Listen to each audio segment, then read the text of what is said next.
ஹர ஹர சங்கர ஜய ஜய சங்கர ஹர ஹர சங்கர ஜய ஜய சங்கர. முருகப்பெருமானுக்கு எத்தனையோ கோவில்கள் இருந்தாலும் தனி சிறப்பு வாய்ந்தவராக கருதப்படுவர் பழனி முருகன். தமிழ் கடவுளான இவரை காண கேரளாவில் இருந்தும் உலகின் பல பகுதிகளில் இருந்தும் ஏராளமான பக்தர்கள் பழனிக்கு வந்து செல்கிறார்கள். முருகப்பெருமானை இங்கு மட்டுமே ஆண்டிக் கோலத்தில் காண முடியும். இங்கு முருகனுக்குள் நவக்கிரகங்களும் அடக்கும் என்பதால் இங்கு வந்து வழிபட்டால் நவக்கிரக தோஷம் நீங்கும்.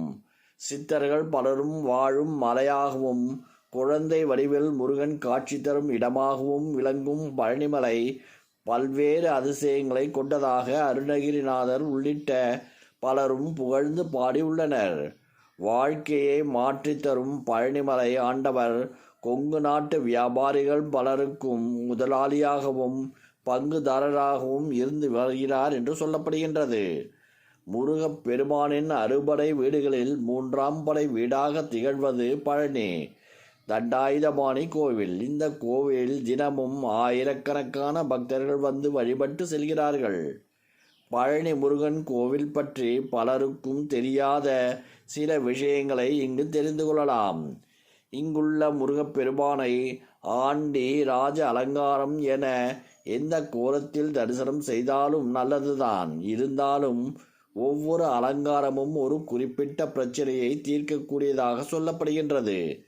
அப்படி பழனி முருகனை எந்த திருக்கோலத்தில் தரிசனம் செய்தால் என்னென்ன பிரச்சனைகள் தீரும், யார் எந்த கோலத்திலும் தரிசனம் செய்ய வேண்டும் என்பதையும் இங்கு தெரிந்து கொள்ளலாம்.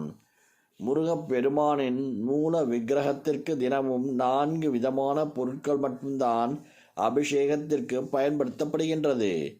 அவை நல்லெண்ணெய், பஞ்சாமிர்தம், சந்தனம், விபூதி என்பவை. மார்கழி மாதத்தில் மட்டும் பன்னீர் உபயோகப்படுத்தப்படுகின்றது. இவைகளில் சந்தனம், பன்னீர் தவிர மற்றவை எல்லாம் தண்டாயுதபாணியின் சிரசில் வைத்து உடனடியாக அகற்றப்படுகின்றது. அதாவது முடிமுதல் அடிவரை அபிஷேகம் என்ற முழு அபிஷேகம் சந்தனமும் பன்னீரும் மட்டும்தான். இதில் சிரசு விபூதி என்பது போகர் சித்தர் உத்தரவால் பக்தர்களுக்கு வழங்கப்படுகின்ற பிரசாதம். அது கிடைப்பது மிக புண்ணியம். ஒரு நாளைக்கு 6 முறை தண்டாயுதபாணிக்கு அபிஷேகம் அலங்காரம் செய்யப்படுகின்றது. இது 5 முதல் 7 நிமிடத்திற்குள் முடிந்துவிடும். அபிஷேகம் முடிந்து அலங்காரம் செய்துவிட்டால் பின்னர் அடுத்த அபிஷேகம் நடக்கும் வரை மாலை சாற்றுவதோ பூக்களால் அர்ச்சனை செய்வதோ கிடையாது. இரவில் முருகனின் மார்பில் மட்டும் வட்ட வடிவில் சந்தன காப்பு சாத்தப்படுகின்றது. விக்கிரகத்தின் புருவங்களுக்கிடையில் ஒரு பொட்டு வைக்கும் அளவுக்கு சந்தனம் வைக்கப்படும். முந்தைய காலத்தில் சந்தன காப்பை முகத்திலும் சாத்தி கொண்டிருந்தனர். பின்னாளில் அந்த முறை மாற்றப்பட்டது. தண்டாயுதபாணி விக்கிரகம் நவ பாஷாணத்தால் செய்யப்பட்டது என்பதால் எப்போதும் மிகுந்த சூடாக இருக்கும். ஆதலால் இரவு முழுவதும் அந்த விக்கிரகத்திலிருந்து நீர் வெளிப்படும். அந்த நீரை அபிஷேக தீர்த்தத்துடன் கலந்து காலை அபிஷேகம் நடக்கும்போது அங்கு இருக்கும் பக்தர்களுக்கு பிரசாதமாக விநியோகம் செய்கிறார்கள். தண்டாயுதபாணி சிலையை சுற்றி எப்போதும் ஒருவித சுகந்த மனம் பரவி நிற்கும். தண்டாயுதபாணி சிலைக்கு இடது பக்கத்தில் ஒரு சின்ன மரகத லிங்கம் உள்ளது. தீப ஒளி இல்லாமல் அந்த லிங்கத்தை தரிசிக்க இயலாது.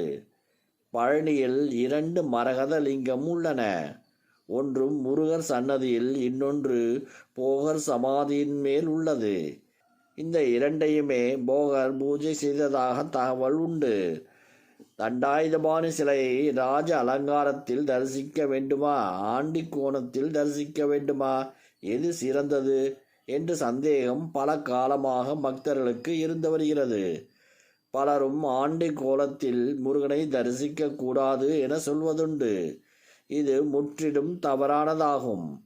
பழனி முருகனை ஆண்டி கோலத்தில் தரிசிப்பதற்கும் அளவில்லாத பல சிறப்புகள் உள்ளன. முற்றும் துறந்த தவநிலை, அதாவது அலங்காரம் இல்லாமல் ஆண்டி கோலத்தில் பார்க்கும்போது நமக்குள் ஒரு மெய்ஞானம் உண்டாகும். முற்றும் துறந்தவர்கள், குடும்பத்தில் பல நிலைகளை கடந்தவர்கள், இவர்களெல்லாம் இந்த கோலத்தை விரும்பி பார்க்கின்றார்கள். ஜோதிட சாஸ்திரப்படி பார்க்கும்போது செவ்வாய் கிரக அதிபதியான முருகப்பெருமான் விளங்குகின்றார். அதிலும் பழனி முருகன் ஞான காரகனாக விளங்குபவர். அதனால் செவ்வாயுடன் குருவும் கலக்கின்றார். வீரம், தைரியம் இதற்கெல்லாம் உரிய கிரகம் செவ்வாய்.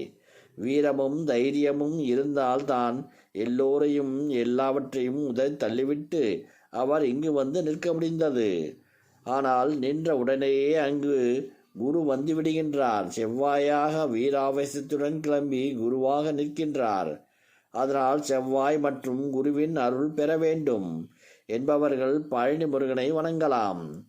வழக்குகள் எல்லாம் நடக்கிறது, தீராத நோய்களெல்லாம் இருக்கிறது போன்ற பிரச்சனைகளுக்கு அலங்காரம் இல்லாத முருகனை வணங்குதல் நன்று. மன குழப்பமடைந்து இருக்கிறார்களா? அவர்களையும் இந்த ஆண்டிக்கோல முருகனை வழிபட சொல்லலாம். அவர்களுக்கு மனநிலையில் மாற்றங்கள் ஏற்படுகிறது. பேச இயலாதவர்கள், குறைபாடு உள்ளவர்கள், மன எழுச்சி, மன உளைச்சல் உள்ளவர்கள், இவர்களுக்கெல்லாம் ஆண்டி கோலத்தை பார்த்தால் ஒரு சாத்வீகம், சமத்துவம் அவர்களுக்கு மனதிற்குள் பாயும். பெண்ணிற்கு கல்யாணம் முடிக்கப் போகின்றோம், பத்திரிகை அடித்து கும்பிடப் போகின்றோம், வீடு விற்பது, வாங்குவது, கட்டுவது, கட்டிய பெண் கிரகப்பிரவேசம் செய்வதற்கு சாமி கும்பிடப் போகிறோம் என இதுபோன்ற நிகழ்வுகளுக்கு ராஜ அலங்கார கோலத்தில் தரிசிக்கலாம். நம்மால் சரி செய்யக்கூடிய விஷயங்களுக்கு ராஜ அலங்கார தரிசனமும், நம்மால் முடியாது, மருத்துவராலும் முடியாது, யாராலும் முடியாது போன்ற விஷயங்களுக்கெல்லாம் ஆண்டிக்கோலம் மிக மிக உகந்த தரிசனமாக கருதப்படுகின்றது. ஹர ஹர சங்கர ஜய ஜய சங்கர ஹர ஹர சங்கர ஜய ஜய சங்கர.